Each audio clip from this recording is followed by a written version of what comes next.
एक जोरदार एक शानदार अप्लॉज के साथ हम स्वागत करें सैयद साहिल आगारी का।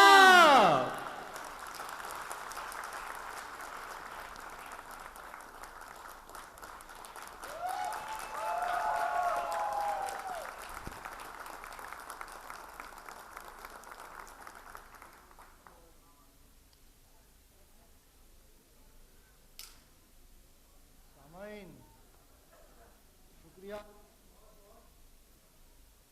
अब आपके सामने पेशे खिदमत है, उसका नाम है गोई और दास्तान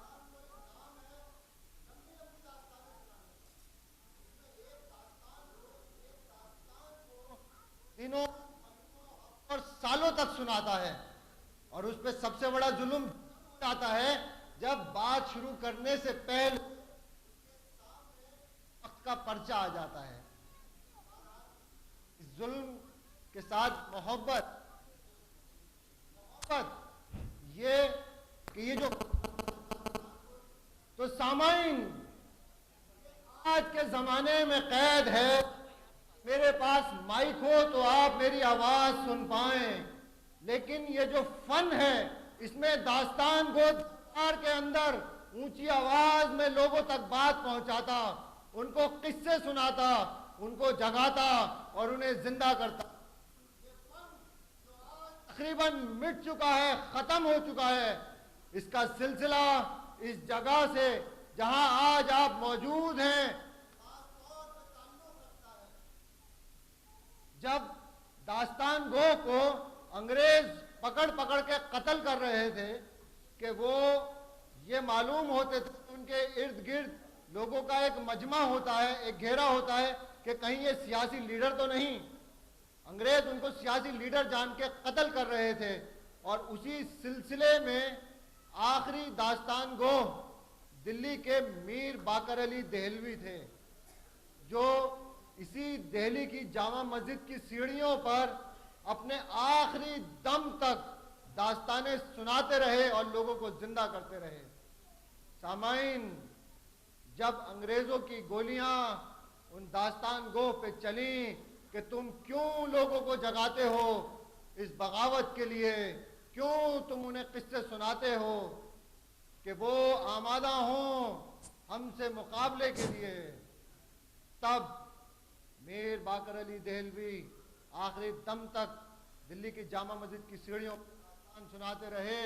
और दास्तान गो ने जो गोली खाई अपने सीने पे खाई, पीठ पे ना खाई। यहां तो ताली बज जानी चाहिए।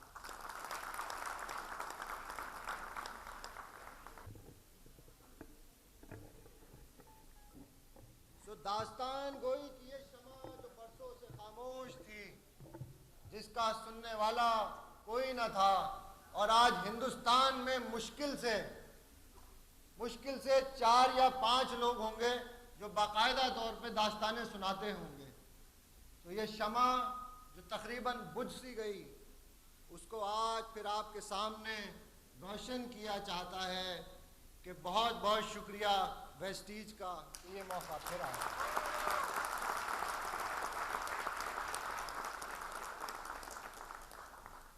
और ये दूसरी शमा उस शख्स के नाम जिसकी दास्तान आज आपके सामने पेशे खिदमत होगी, जो तमाम उम्र जला और उसने लोगों को उजाला दिया।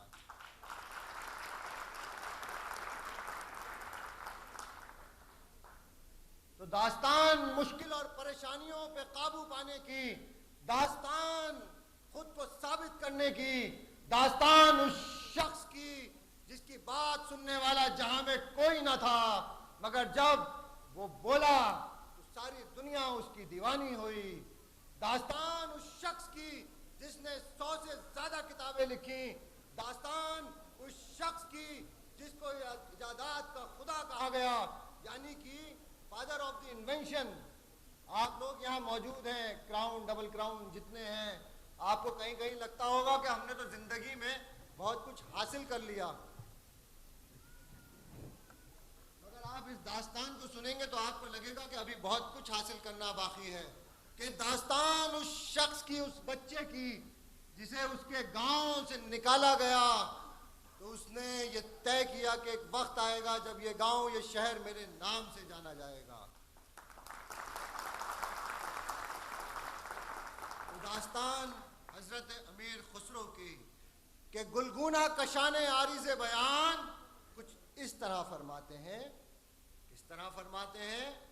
अजी इस तरह फरमाते हैं कि हिंदुस्तान जन्नत निशान के उत्तर में एक प्रदेश, जहाँ का एक गांव एटा, वहाँ पे एक शख्स पैदा हुआ, उसकी माँ ने उसका नाम रखा खुसरो और जहान ने उसे कहा अमीर खुसरो।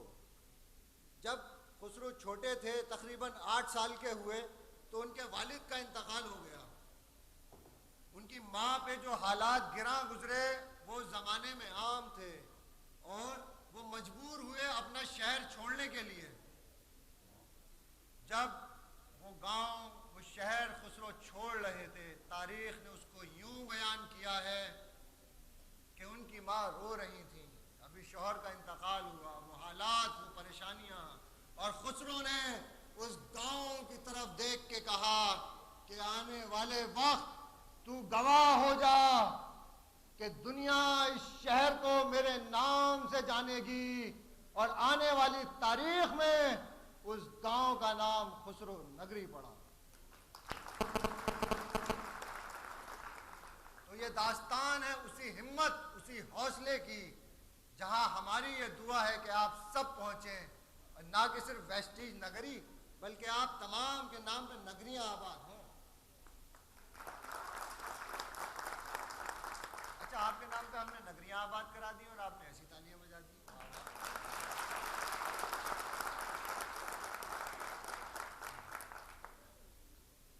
अमीर खुसरो को उनकी माँ लेके दिल्ली पहुंची, जहां उनका ननिहाल था, खुसरो का ननिहाल। उनके नाना जो फौज में अफसर थे, तो घर के अंदर वही सख्ती का माहौल, वही अकड़फू, और खुसरो साहब तो शायरी के शौकीन, शायरी के मद्दा, उसके दीवाने। सो उन्हें पढ़ाई को बैठाया जाता और खुसरो फुदक फुदक के भाग जाते। जब माँ परेशान हुई और नाना की सख्तियां बढ़ी कि बेटा तुम एक फौजी के घर में हो, ये क्या शायरी, तुमने फजूल का शगल पाल रखा है, तुम शायरी शायरी छोड़ो और फौज में ध्यान लगाओ। जब नाना की सख्तियां बढ़ी तो उसका अंजाम ये हुआ कि घर आए नाना के मेहमानों को खुसरो पकड़ पकड़ के शेर सुनाने लगे। अब माँ तो इस बात से परेशान हुई कि वो ये कौन सा भूत बच्चे के ऊपर आ गया, जरा सी उम्र में शायरी। सो वो अमीर खुसरो को एक बाबा जी के पास लेके गई। अब यहां से है दास्तान का मजा, ध्यान से सुनिएगा क्योंकि दास्तान ये तेजी से निकल जाएगी। फिर तो वो बाबा जी के पास लेके पहुंची तो दिल्ली के दिल और उसका एक छोटा सा इलाका जिसको आज हम कहते हैं, जिसका जब नाम था गयासपुर और आज हम कहते हैं निजामुद्दीन, वहां पे एक पीर, एक फकीर जो अपनी पीरी में बादशाह था, उसके दरवाजे पे जब माँ पहुंची तो खुसरो बाहर बैठ गए। उन्होंने कहा माँ माँ तुम कहाँ इन ढोंगी बाबाओं के चक्कर में पड़ती हो, ये तो फजूल की बात करते हैं, ये तो कहते हैं कि तकिए के नीचे दाल छुपा के सो और सुबह उठोगे तो क्राउन डायरेक्टर बन जाओगे।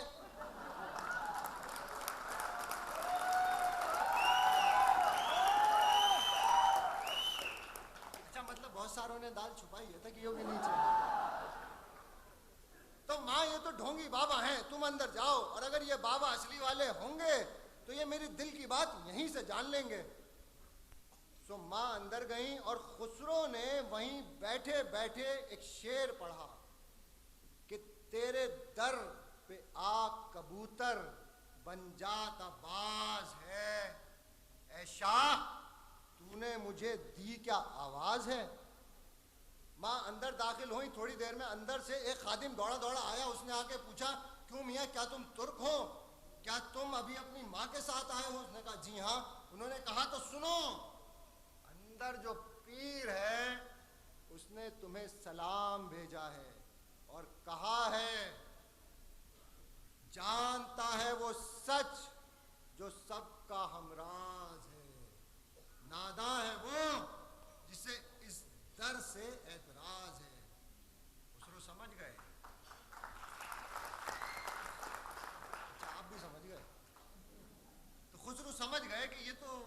वाले बाबा जी मिल गए। तो वो अंदर दाखिल हुए, हजरत निजामुद्दीन औलिया बैठे हैं, चारों तरफ उनके मुरीदैन, उनके चाहने वाले बैठे हैं, नजरें झुकी हुई हैं। खुसरो दाखिल हुए, हजरत निजामुद्दीन की नजरें उठी और जो नजरों से नजरें मिली तो खुसरो बेसाख्ता कह उठे कि छाप तिलक सब छीन रे मुँह से नैना, मुँह से नैना मिलाई के, छाप तिलक सब छीन रे मुँह से नैना, नैना मिलाई के, वो मोहे मतवारी कर दीन रे मुँह से नैना, नैना मिलाई के। माँ ने कहा, अरे ये तो भूत आ गया इसके ऊपर बाबा के सामने, शायरी का, इसी का तो इलाज कराना है।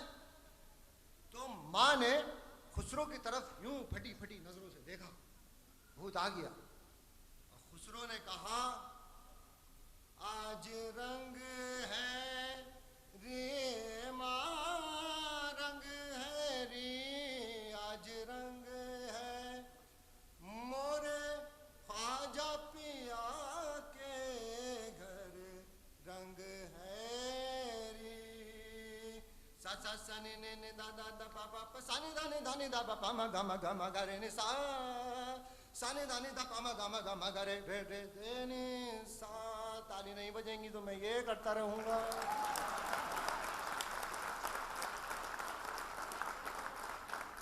बहुते बहुते शुक्रिया, बोलो दुर्भागे बिहारी लाल की शाबाश।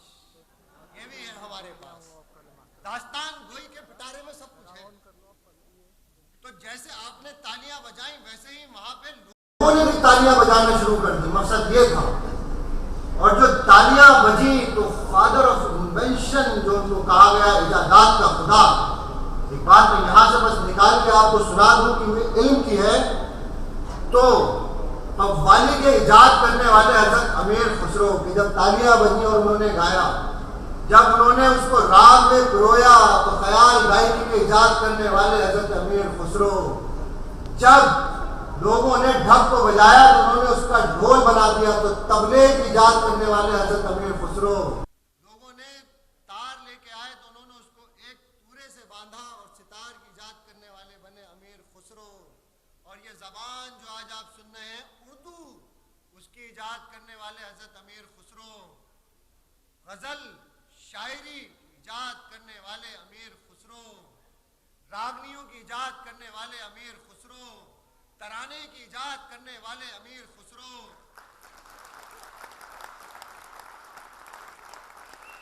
अच्छा, तो पूरी 100 चीजें थी, वो पीछे किताब रखी है, वो आप पढ़ लीजिएगा, जो उन्होंने इजाद की। जिंदगी में ये बात यहाँ से ताल्लुक रखती है कि जब आप लोगों को लगे कि हमने हासिल कर लिया, हमें जो मकाम मिलना था मिल गया, तब इस खुसरो की दास्तान को सुनिएगा कि वो जिंदगी में बैठा ना था। उसके सर पे एक ताज आया तो दूसरा, तो तीसरा के चौथा, और उसने तकरीबन 100 चीज़ों को इजाद किया। तो वो हजरत निजामुद्दीन औलिया के इश्क में यूँ गिरफ्तार हुए और शायरी की शुरुआत हुई। जब वो 19 साल को पहुंचे तो उनका पहला दीवान, जिसका नाम था तोहफतुस सिद्र, और उनके दोस्त ने पकड़ के वो दीवान, वो किताब शाया की थी। अब यहाँ देखिएगा आप कहाँ आते हैं। दोस्त ने पकड़ के वो किताब शाया की तो हजरत अमीर खुसरो ने कहा कि मियाँ ये क्या बकवास है, ऐसी किताबें बाजारों में 1000 हैं कि लोग पढ़ेंगे तो मजाक उड़ाएंगे, तुम इस किताब को रहने दो। तो उनके दोस्त ने कहा कि तुम इस किताब, इस दीवान को शाया होने दो, कि जो पढ़े लिखे और काबिल लोग हैं वो तुम्हारी उम्र और मेहनत का एहतराम करेंगे, और जो नादान हैं वो तो तुम्हें टोका टाकी करते ही रहेंगे, जैसे वेस्टीज में दाखिल होने पे लोग कहते हैं कि मियाँ ये कहाँ चले गए तुम। ऐसे लोग तो हमेशा से मौजूद थे, लेकिन दोस्त ने सहारा दिया, हौसला दिया, और वो पहला दीवान आ गया। और उससे उससे खुसरो की ऐसी शोहरत फैली सारे जहान में कि वहां का बादशाह जिसका नाम कैकबाद था, उसने खुसरो को खुद अपने दरबार में बुलाया कि दयारे इश्क में, इकबाल की बात है कि दयारे इश्क में अपना मकाम पैदा कर, नया जमाना नए सुबह शाम पैदा कर। आप खुद अपने आप को उस मकाम पे ले जाइए कि जहां लोग आपको बुलाएं कि आओ हमारे पास आओ, ना कि आप लोगों से ताल्लुकात बनाने को यकीन रखते हैं। वो मेहनत दरकार है। तो कैकबाद ने खुद आपको बुलाया और आपको कहा कि तुम मियाँ ये मेहनत वाले ये खजाने और हमसे दूर, तुम्हें मालूम है बादशाह के होते खजानों को छुपाना कितना जुर्म है, और तुम्हारे सीनों में तो खजाने के खजाने दफन हैं। सो तुम आज से हमारे दरबारी शायर। ये एक राउंड मिल गया। अब यहां से अब लोग आप अपना अपना जोड़ना शुरू कर दीजिएगा मामला। चंद रोज की बात थी, कैकबाद रुखसत हुए, दिल्ली की गद्दी पे दूसरा बादशाह आया, 17 साल की उम्र थी। उसने खुसरो को बुलाया और उसने खुसरो से कहा, मियां खुसरो, भाई तुम शायरी करते हो तो एक काम करो, तुम हमारे बुजुर्गों की दास्तान लिखो, बोलो क्या इनाम चाहते हो, बोलो आज तक किसी शायर को क्या मिला होगा खुसरो, तुम मांगो मांगो मांगो।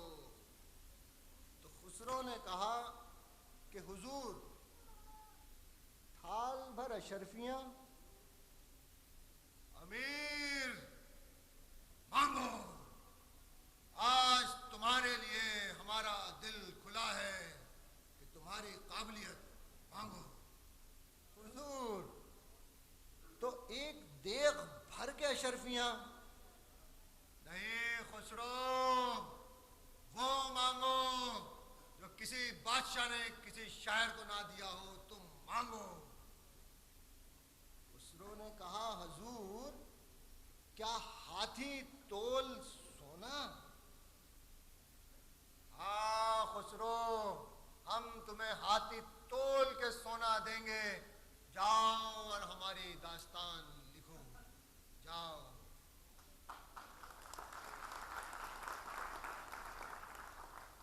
अब खुसरो साहब यहां तक तो पहुंच गए अपनी मेहनत से, और चंद रोज बाद में वो बादशाह भी रुखसत हुआ, खिलजियों का दौर आया। खिलजी बादशाह को पता चला कि ऐसा शख्स है जो हमारे खजाने की नुमा है, तो उसने खुसरो को बुलवाया। उसने कहा, मियाँ खुसरो, तुम्हें पिछले बादशाहों ने जो दिया सो दिया, हम तुम्हें इनाम देते हैं 1000 फौज सिपाही, आज से तुम्हारे गुलाम, और सुनिए, और हमारे वजीर के बराबर आज से तुम्हारी तनख्वाह। ये वजीर जो था ना, ये होम मिनिस्टर के बराबर था। और ये बात मैं आप लोगों को इसलिए सुना रहा हूँ कि अमीर खुसरो ने ये मकाम अपनी मेहनत से हासिल किया था। और ये जो साहब है ना, भाइयों बहनों, आ गए अच्छे दिन। उनके पास भी इतने सिपाही नहीं है जितने खुसरो साहब ने अपनी मेहनत से हासिल किए। तो हम तो ये चाहते हैं कि आपकी जिंदगी में वो दौर आए। तो उसने कहा कि मियाँ खुसरो, ये तुम्हारे जिम्मे। अब खिलजी को ये पता चला कि यहाँ पे एक शख्स है जिसके चारों तरफ लोगों का मजमा लगा रहता है, और लोग जाते हैं, वो अपने आप को पीर फकीर बताता है, मियाँ मामला पता करो ये कौन है। हमने उसका नाम सुना है, उसका नाम निजामुद्दीन बताया जाता है। तो उन्होंने अमीर खुसरो को बुलाया और उनसे कहा कि खुसरो, ये तुम रकम लो, ये तुम इनाम लो, हमें तुम पे पूरा यकीन है कि तुम जाओगे तो सच्ची बात पता करके लाओगे। तो अमीर खुसरो तो पहले ही हजरत निजामुद्दीन औलिया के मुरीद थे, उनके दीवाने थे, और वो रोज हजरत निजामुद्दीन औलिया के पास जाते थे। तो वो खजाना लेके हजरत अमीर खुसरो पहुंचे निजामुद्दीन औलिया के दरबार में, और जाके उन्होंने कहा कि भाई ये लो, और इससे गरीबों में बांटो, इन्हें खाना खिलाओ।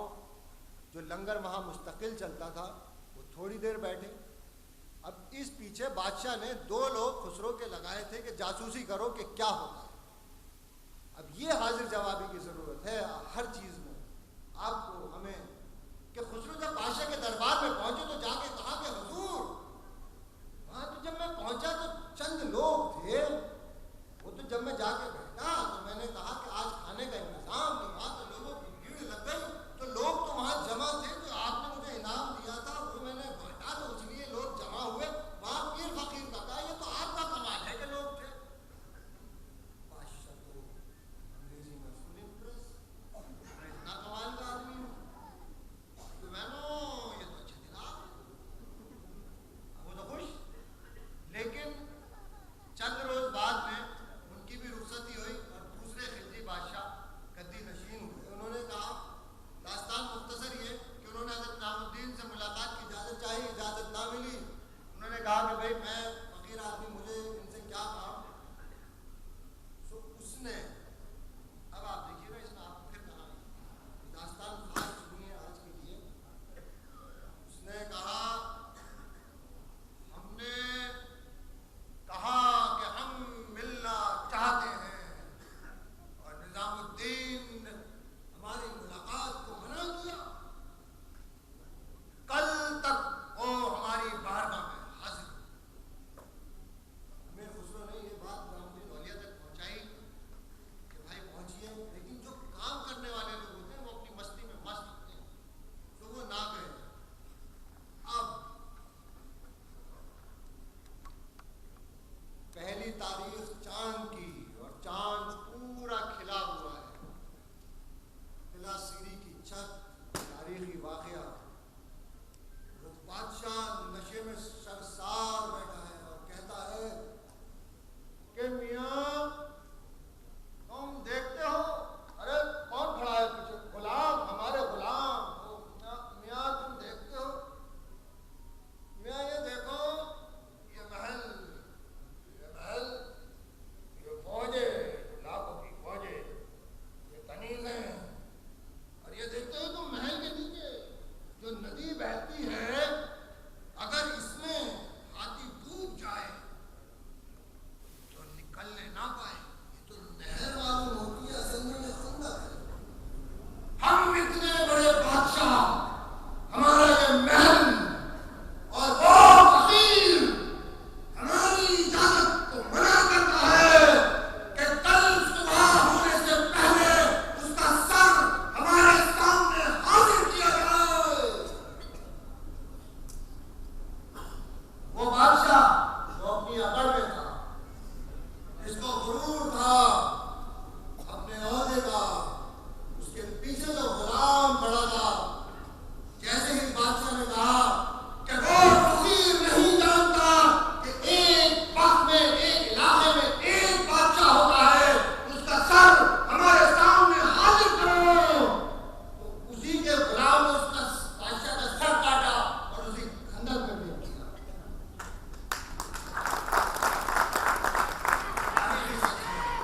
जिन्हें अपनी मसनदों का, अपने औहदों का गुरूर हुआ, तारीख में उसे कैसे हुआ।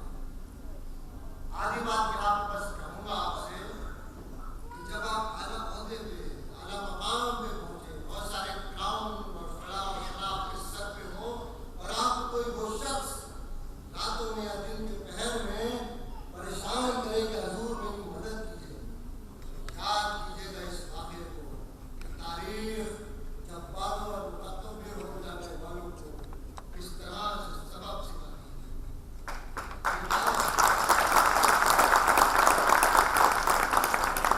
ये बात सिर्फ उन लोगों के लिए है जो प्रिंस ऑफ क्राउन प्रिजन, जो अभी दाखिल हुए ना गुलाम की खिदमत को सुने वाले के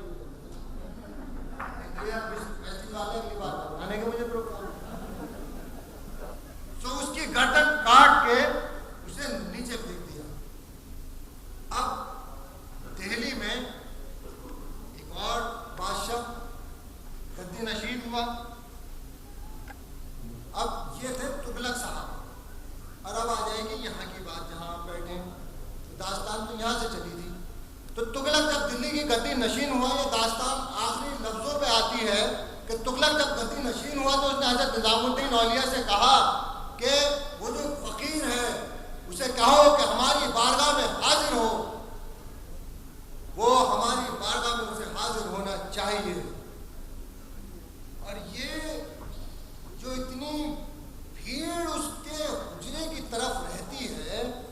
ये लाखों का मजमा जाता है कि शहर में तो आमोदरफ्त की दिक्कत है, यूं कहें तो ट्रैफिक की प्रॉब्लम हो गई दिल्ली में 700 साल पहले, ये आज की नहीं है। तो मैं बता दूं कि जो लोग अभी आ रहे हैं वो तो सही टाइम पर आए भाई, हमें पहले तो उसने कहा कि दिल्ली में ये जो दिक्कत हो रही है आमोदरफ्त की, इतना लाखों लाख आदमी आता है, तो ये पता करो कि ये क्या मामला है, ये क्या लंगर पकता है कि हजारों लाखों लोग रोज खाना खाते हैं, कहीं ये हमारी दावत की तैयारी तो नहीं। खुसरो को इसका जिम्मेदार बना दिया गया। तो जब ट्रैफिक ज्यादा आया और गया और बादशाह की नजर में आया, वैसे मैं चंद रोज पहले गया था, ये वेस्टीज वालों पे और इवन ना लग जाए, उधर भी इतना ही ट्रैफिक आता जाता है।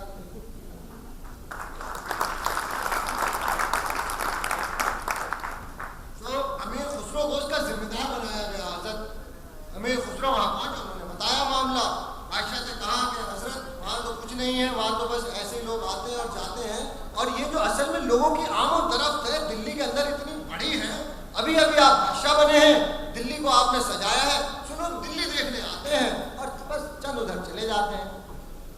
बादशाह इस बात से मुतमईन ना हुआ, उसने कहा कि हम उससे या तो मिलेंगे हजरत निजामुद्दीन से, या उससे कहो कि हमारी बारगाह में हाजिर हो। हजरत निजामुद्दीन ने हाजिरी को मना किया, तो बादशाह ने कहा कि हम बंगाल जाते हैं और वहां से वापसी पे उससे कहना कि वो दिल्ली छोड़ दे। के बाद जब निजामुद्दीन औलिया तक पहुंची तो उन्होंने वो तारीखी लफ्ज कहे, हुनूस दिल्ली दूर, यानी दिल्ली अभी दूर है। वो बंगाल फतेह करके दिल्ली लौटा तुगलक, उसके बेटे ने उसके लिए महल तैयार किया। अभी आप लोग जो इस 5 सितारा होटल में हैं, इसके करीब वो तैयार हुआ, रात का वक्त है, निजामुद्दीन औलिया के मुरीदैन परेशान हैं कि बादशाह दिल्ली में दाखिल हो चुका है और इनसे कहा गया है कि दिल्ली खाली कर दो। उनसे कहा कि आप दिल्ली छोड़ दीजिए, तो उन्होंने फिर दोहराया, हुनूस दिल्ली दूर। और वो बादशाह जिस महल के नीचे बैठा था, उसकी छत यूं गिरी कि वो अपने सिपह सालार और फौजों के साथ यहीं जमीन में दफन हो। इस जगह की बात है जहाँ आप लोग बैठे, तो ये इसलिए मैंने सुनाई कि ये तारीखी हकीकत है और आप लोगों के सामने है। वो दफन हो गया। अब हजरत निजामुद्दीन औलिया का आखिरी वक्त करीब है, आप बीमारी की हालत में हैं, और इस दास्तान का जुज़ जिस तरह आखिर में जूस निचोड़ लिया जाता है, वहाँ तक बात पहुँचती है कि निजामुद्दीन औलिया बीमार हैं। उनके पास एक पर्चा पड़ा, उन्होंने देखा, ये क्या पर्चा है? पर्चे में लिखा है कि आपकी खानकाह में 70 मन नमक रोज आता है, यानी कि इतना खाना पकता है और गरीबों में तकसीम होता है, गरीबों में बंटता है। 70 मन नमक, इसकी जिम्मेदारी तो हमने खुजरों को दी है, जरूर कोई गड़बड़ है हमारे बावर्ची खाने में, इतने लोग आते हैं, हम बीमार क्या पड़े, इतना सौदा आने लगा। सो वो उठे और वो उठ के उस बावर्ची खाने की तरफ चले। उन्होंने देखा कि वो बादशाह जो उनसे जलते थे, किलसते थे, उनकी औलादे और उनके बेटे हाथों से गरीबों में रोटी और कपड़ा तकसीम कर रहे हैं। उन्होंने देखा कि खुसरो अपने दोनों हाथों से गरीबों में अपनी दौलत तकसीम कर रहे हैं, और निजामुद्दीन औलिया के वो लफ्ज जो जिंदा हैं तारीखों में, सुनो सुनो हिंदुस्तान वालों, ये उन 2 लोगों की दास्तान है जिन पे पूरी दुनिया नाज करती है। चेविस्की ने कहा कि अगर हमारे पास खुसरो और ताज होता तो पूरी दुनिया में हमारी सबसे बड़ी हुकूमत होती। वो खजाने, ये वो लोग जिन पे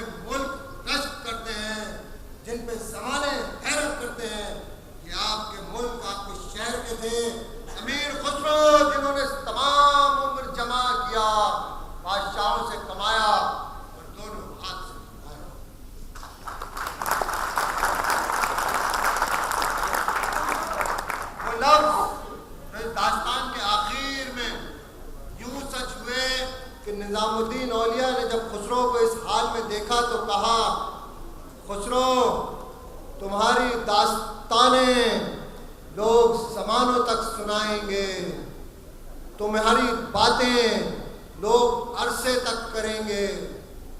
और खुसरो वो लोग जो तुम्हें नहीं जानते वो महफिलों में बैठ के तुम्हारे जिक्र करेंगे, और आने वाले वक्त में दास्तान लोग तुम्हारी दास्तानें बयान करेंगे और लोग बैठ कर सुनेंगे।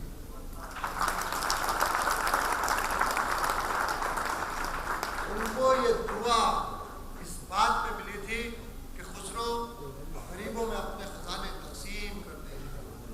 जिंदगी का मकसद आला ओहदे और मसनदे हासिल करना नहीं, अपने साथियों की मदद करना और ऊपर उठना है। अब खुसरो ने जो निजामुद्दीन औलिया को देखा, तमाम लोगों ने देखा, तो वो कह उठे, एरी सखीरी मोरे पिया घर आए, एरी सखीरी मोरे पिया घर आए, भाग जगे मुझ निर्धन के, अपने पिया पे मैं बल बल जाऊं, अंग लगाया मुझे निर्धन को, एरी सखीरी मोरे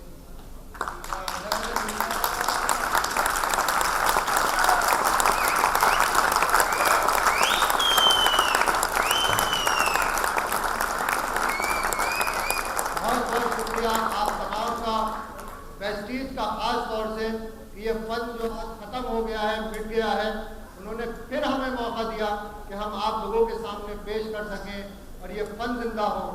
वेस्टीज की बहुत बड़ी कुर्बानी और इसकी ये खूबी, मतलब माली जी की ये खूबी कि मैंने जिस पत्थर को हाथ लगाया वो बोल उठा, कि मेरा दस्ते मसीहाई हो उठा। कि उन्होंने जब हर्बल को हाथ लगाया तो वो वहां पहुंच गई, उन्होंने डायरेक्ट मार्केटिंग को हाथ लगाया जो एक बदनुमा दाग थी, वो आज आपके सामने है कि क्या उसे इज्जत और अफजाई मिली।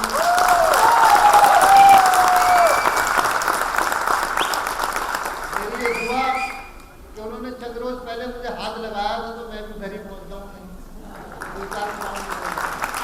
बहुत बहुत शुक्रिया आप तमाम।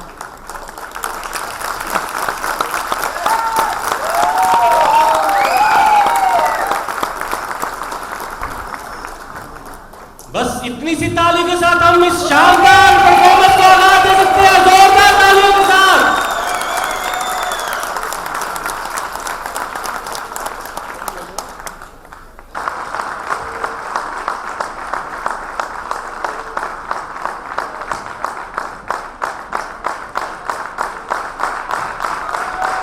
इसको हासिल करने के लिए दो लोगों को बुलाना चाहूँगा। एक मेरी मदर जो मुझसे भी ज़्यादा मसरूफ रहती है, सोशल वर्कर है, एक्टिविस्ट है, और मैं 7 साल से दास्तान चला रहा हूँ। ये पहली बार है कि वो आई हैं सुनने के लिए।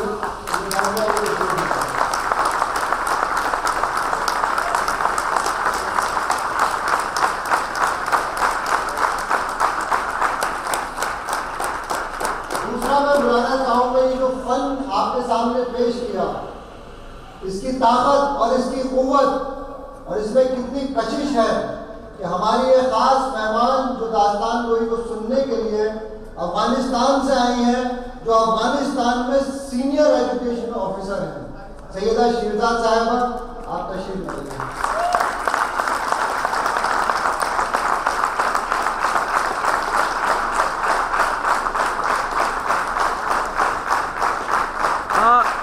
सही